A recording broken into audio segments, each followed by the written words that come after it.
Hi there. I just want to run through this 15-mark question just to make it very, very clear about how to go about getting the marks. And that's okay. It should be relatively easy. Basically, my tip to you is to actually think of it as more as 3 5-mark questions. If you're doing that, that will really help you going forwards. Okay, so let's take a look. Okay, so firstly, it's the third question out of 4 on your AS1 paper for Northern Ireland. So you'll get one, it's a 4-marker, just a 2 and the 2. You get the 6-mark question, which is based on the item and it's basic explanation. And then you get this third 15-marker, it's the one before your essay. So it's an explain question and it's based on an item and your knowledge as well too. Okay, so you have to refer to the item and you definitely have to bring in your own knowledge to this. It's going to ask you to explain 3 possible factors or functions or methods within the answer based on the item. You have to use that item. I can't reiterate that enough. If you're not using that, you're going to get marked down heavily. It's part of the skill of this. Okay, it's what you're being tested on. Set aside 20 minutes.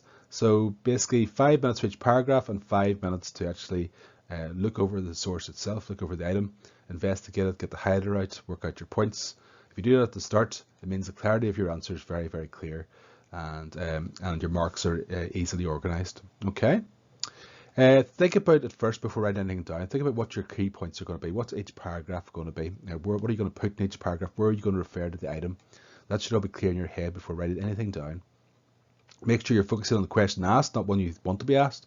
And you should definitely have 3 clear paragraphs. If you're not doing that, it's like really badly structured. Okay, so three key paragraphs. Try to aim for, I would suggest, like an A4 side. Okay, an A4 side at least for this one. And you should be able to actually see your marks within it. If you're naming, if you're explaining, if you're using your own knowledge and you're using the item, you cannot go wrong. Okay, that is the key ingredients to a full mark answer. And you can actually count your marks to finish. You should be able to know how many marks you've got in this. So this is the source that we had. So it's about the Education Committee, and it suggests that they criticise the way schools are inspected. It describes about the radical report that they produced, and it says it's designed to help to support struggling schools.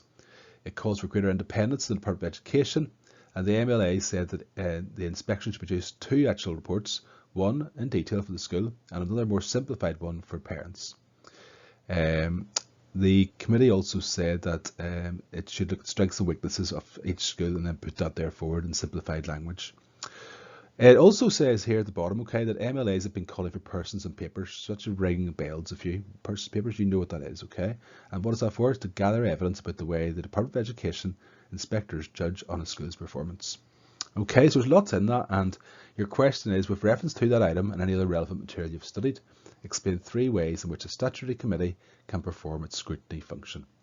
So, looking at this, okay, there's lots of different things we could possibly add to this in terms of scrutiny, and I've put a couple down here. But let's have a look at what a key answer would be. So this is my first paragraph. So again, I've linked it straight to the question. The first way a statutory committee can perform a scrutiny function is through the use of, and I'm using the evidence from the source here, calling for persons and papers.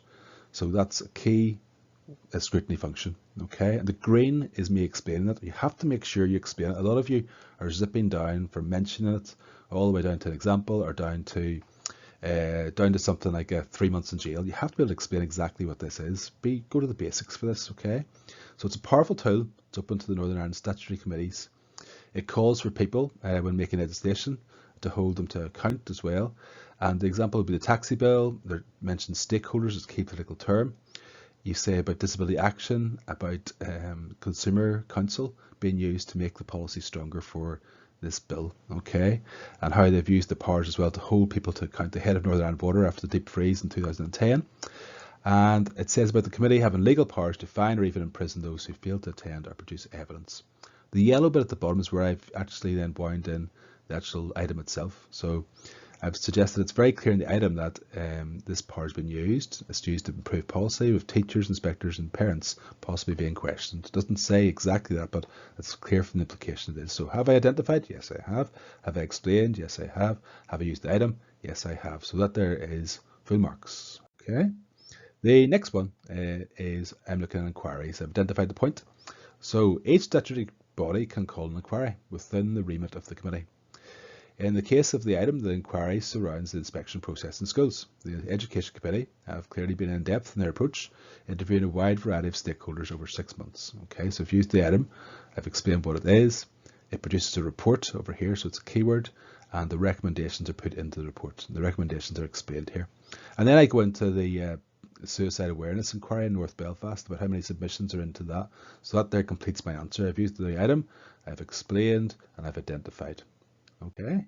The last thing then is legislative scrutiny. I've chosen, you could have another one here, but legislative scrutiny is a good one. So committees are unique in the United Kingdom in having the ability to initiate and produce their own laws. Okay, and your example of that is public ombudsman. So you've identified, you've actually suggested about them having this unique power, and you've given an example. They can also go through the legislation line by line, make amendments. Again, you get the marks for that. And my example there is the Reservoirs Bill, 200 suggested amendments. You could also have the Taxi Bill of 73 amendments. You could suggest how it's cross-community, these statutory committees, and they're well respected. They've got lots of experience, and that's why they're so successful in their legislative scrutiny. And that is full mark answer. So hopefully that makes sense. These are the ingredients here for a Jamie Oliver type success. Okay, if you're not using this, if you're not explaining, if you're not using the item, if you're not identifying, well, you're going to lose marks, and that's losing marks needlessly. Okay, so I really want you to see you doing these here in the 15 markers coming up in the future. Thanks very much for listening.